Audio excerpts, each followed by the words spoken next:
Hello, I am hoping that all of you are having a really nice Easter weekend, but I wanted to take this opportunity to kind of jump in there and go over some of the really dense and wonderful material that's in the Creative Curriculum book, just to make sure that we're not skimming too fast when we're going through a lot of this material and going at such a quick pace.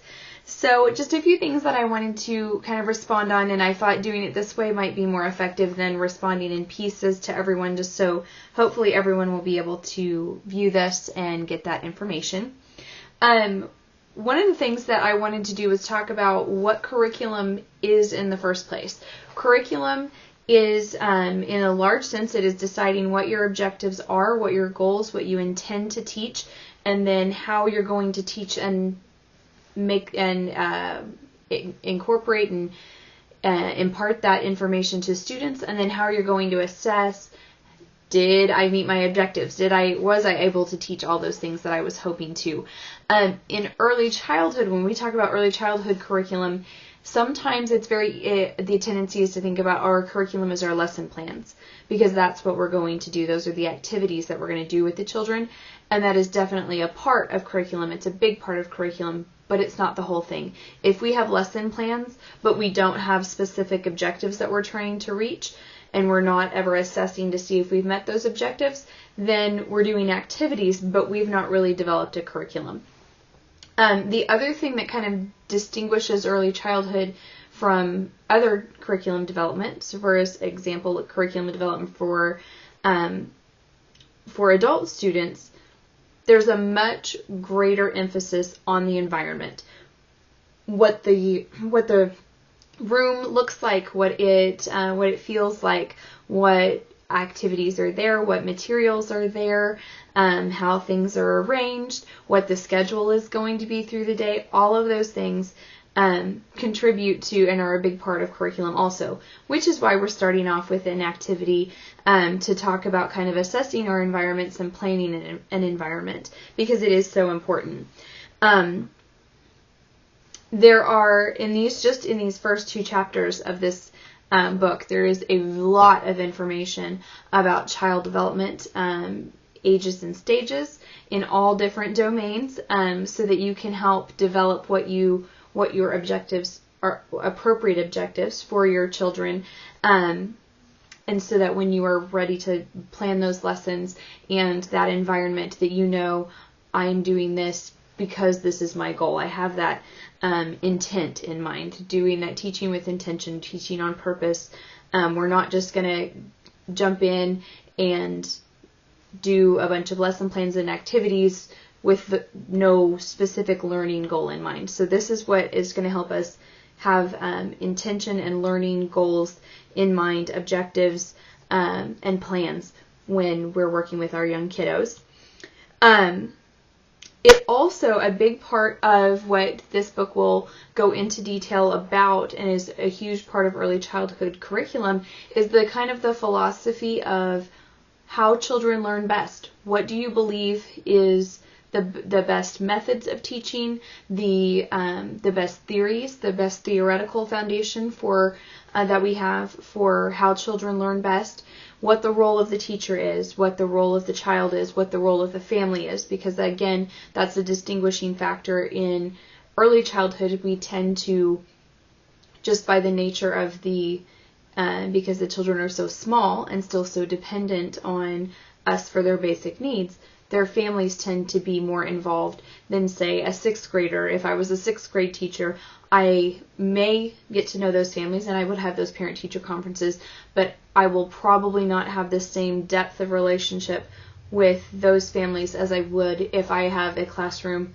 of infants, for example, that I need to communicate on a daily basis, maybe several times, even in the middle of the day. I need to know about what their night was like, everything, all those details that we kind of download with parents. The relationship is very different, but that's part of the philosophy of the program. That is part of curriculum too.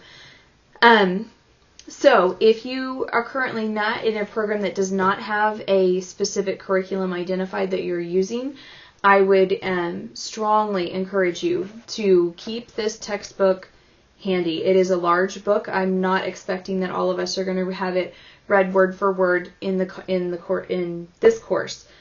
But I assure you that it is a fantastic tool that you will go to over and over and over again if you will keep it handy and keep it in mind as a valuable resource. So, kind of going into a little bit more of the specific content for our question this week, our second discussion, talking about Vygotsky's theory of how children learn best, his perspective on how cognitive development takes place with children, and the zone of proximal development. Those are some a lot of big words, but basically he's trying to describe how he believes children learn things cognitively, and basically a lot of this comes from his observations and his theories about piecing together the action and the series of events that he viewed, observing children and watching them learn. So one of the things on page 9 that I think is really very, very important to hear and remember is children's cognitive development has a social component. All learning has a social component. When we're here, we are learning together. We are interacting together. We don't learn on our own in little islands, kind of, so to speak. Specifically, his theory with the zone of proximal development is that you want to identify what a child can do on their own, what they could do totally independently, what they cannot do. It's way too up here. Even if they had help, it's beyond their skill or ability right now. And then there's that in-between part where they might not be able to understand, master, or complete that skill on their own. But if they have the assistance of a peer or a teacher, that they could, that learning will be stretched a little bit, that they might be able to do it on their own. And that's where, that area right there is where you plan for. And so let me give you some examples. His theory is specifically talking about cognitive development, but it applies to other areas as well. So when you're talking about little bitties, infants, for example, you may have let's say a 7-month-old, that she is able to sit up all by herself. No problem. She can sit up and play with her toys. She's developed that gross motor control to sit up. So that's our baseline here of something she can do all by herself independently. She may be exploring with getting up and like rolling on her tummy and pushing up. She may be able to push up on all fours by herself, but she might not yet be able to crawl effectively all by herself. Now, we can't helping her crawl by pulling her body around, that's not necessarily the assistance that she needs, but she might observe other more mobile infants in her classroom, or she may observe a teacher getting down on the floor and crawling, giving her things that would entice her to want to try to move her body a little bit more to reach something, and that's that area that we want to plan for. So when we're making lesson plans for that little baby, we want to be thinking about our environment and thinking, is this a room that invites children to move? Is there enough space on the floor for them to crawl? Are there enough interesting things down low on their level that they could see that would motivate them to move? Are we giving them opportunities with peers and with the teacher to interact and grow in that respect? Some other examples in that more cognitive development, if you take 4 and 5-year-olds who are practicing some early literacy skills. So 4 and 5-year-olds may be learning to say the ABCs. They may be learning to make the connections between those letters and the sounds that they make. So for each child, you'll have what they can do totally on their own. I may be able to say my ABCs just fine all by myself, but I might not know all of the sounds that it makes yet. And so, but by playing a game with that's designed for that purpose, for helping me fill in those sounds where I need that help. I'm not there yet by myself, so I need that assistance with peers and a teacher. So I will have activities planned for that child to be able to practice making sounds with a song or a game, or by, if there's a actual reading or writing their own books, things like that. But those are activities that we're going to do to stretch what they can do on their own, and operate in that zone of proximal development where they still need that assistance and they still need that modeling. And the wonderful thing is that it doesn't always have to be from the teacher. Vygotsky is very clear that a lot of learning takes place from peers. So just like our discussion boards for our adult learning, that is a big part of our curriculum and our philosophy about adult learners. Is I'm not the only one that participates in the discussion boards with you. When you respond to each other and have that conversation, each of you contribute to developing the understanding and the knowledge of all of your peers. So I just wanted to go into a little bit more detail about that. And definitely want you to know that under this post, if you have any questions or if you'd like more examples or more conversation about what that means, by all means, just ask those questions right there. Moving on to the actual question that we have for our second discussion question for this week, about the boys that are having some trouble in the block center. And if you've worked with boys and had a block center, you know that is part of it, that happens, that conflict happens with all materials when they're engaged and you've got multiple kids in the same area. So the question is, what do we do about it? And the answer is that there's no one right answer. There are a number of strategies that could be employed to help move the learning along. A lot of it will depend on your curriculum philosophy. What is the role of the teacher? There are some teachers who respond to children having conflict by removing them from the center. You are not using the blocks correctly. You are no longer allowed to play with the blocks. You need to go do something else. That is, it is a common, it's a more common than I would like it to be, strategy that teachers will sometimes employ.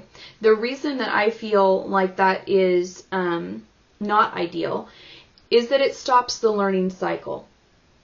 The children, it's taking what could be an opportunity to correct behavior or guide the children through problem solving and making different choices on their own, giving them the opportunity to have the other children in the classroom, if it's an issue of it being too noisy or if it's an issue of something becoming unsafe, having the children think through that, talk through that, and problem solve on their own. If I just say, oh, nope, you're done, we don't have an opportunity to learn about self-regulation or considering other people's feelings or negotiating a different something where it could be, we'll have 5 more minutes of loud, rowdy play, and then we'll stop being we will be quieter so that our friends who are playing something different will have the opportunity to have some quiet play.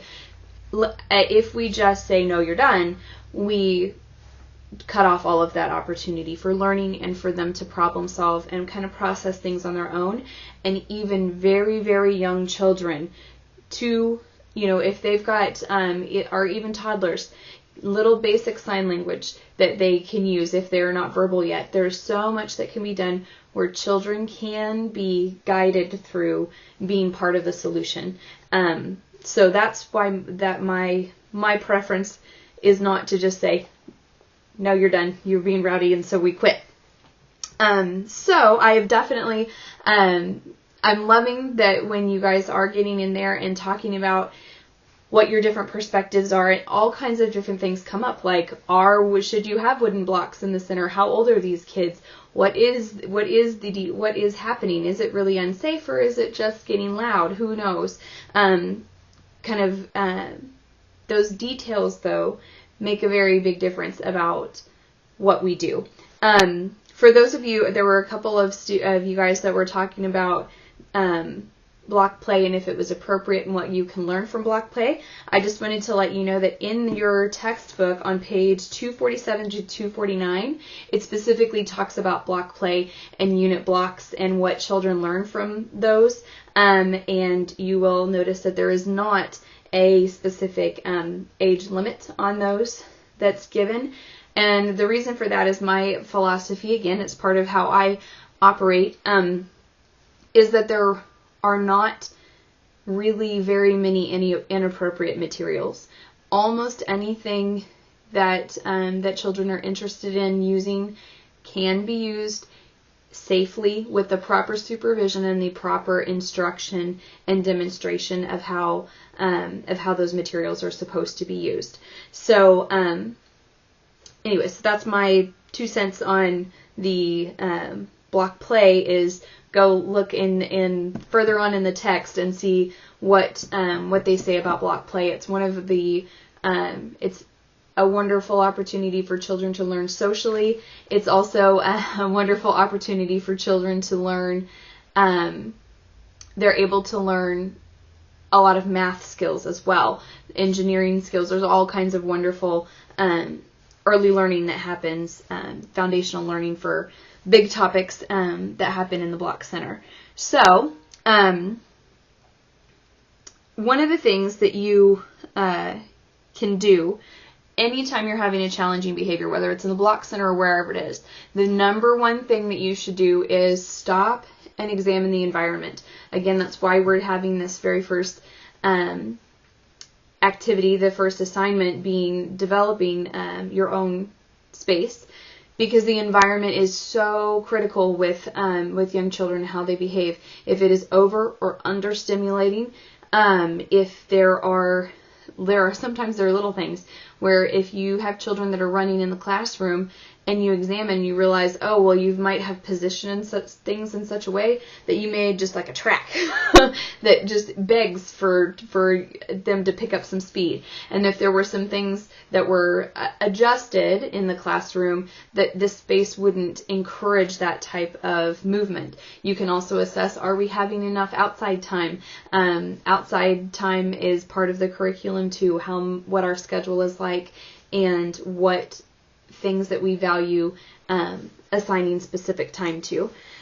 So in all of these things, it's an important, a huge thing to examine what your environment is encouraging the children to do, what could be changed.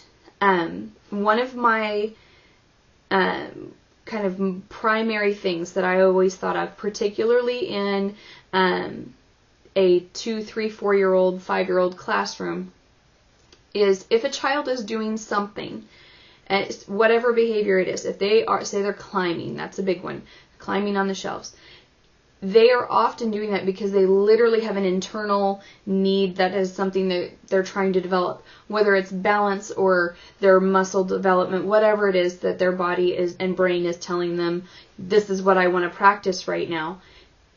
If you just say, no, you will just continue to fight it, because it is a lot of times what they're doing is just an internal drive. So if instead you can develop your environment that says, oh, the shelves are for our toys to sit on, but you can climb over here. This is built for climbing. So if you've got a small place, anything, a little in the middle of the room or off to the side. There's even some things that I've seen that are mounted to the wall that it's just a little bit of climbing, and so they're not climbing up to the ceiling. There's no danger of anyone falling and hurting themselves severely, but they get just a little bit of practice on the movement that they're wanting to do. So whatever is happening with these guys in the Block Center, I would want to know, is there a way that we can continue the play in an appropriate way? Whether that be that they are wanting and they're happily stacking blocks up together and then knocking them down, but maybe it's disruptive to the other children in the class, then having a class conversation negotiation about how to handle the conflict.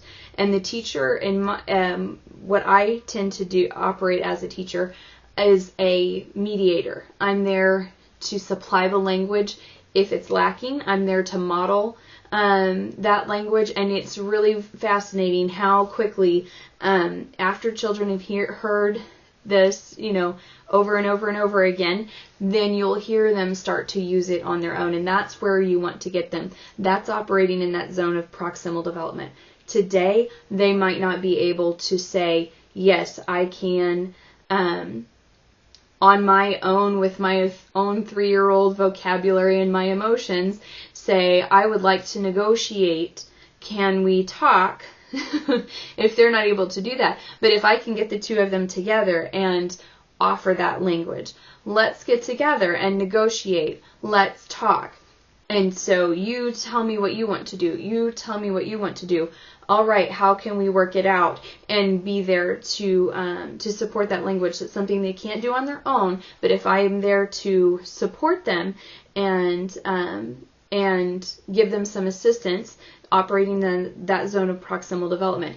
After that happens over and over and over again, they will be better and better equipped to have those conversations and be able to handle that on their own, and thus we move to a next level. So that's where we get that idea of scaffolding play. We are building, just like when they're building a building, you see there's all this framework of scaffolding that goes up so that they can start down here and get to the top. That's exactly what we're doing with children's development. This is what they can do by themselves. This is what they need some assistance on. And then after that's practiced enough, then, they can do that by themselves now. So we go up here where they need some more assistance, and they get it, and thus their learning grows, and we're there to support it and be a part of it. And it's a really wonderful thing.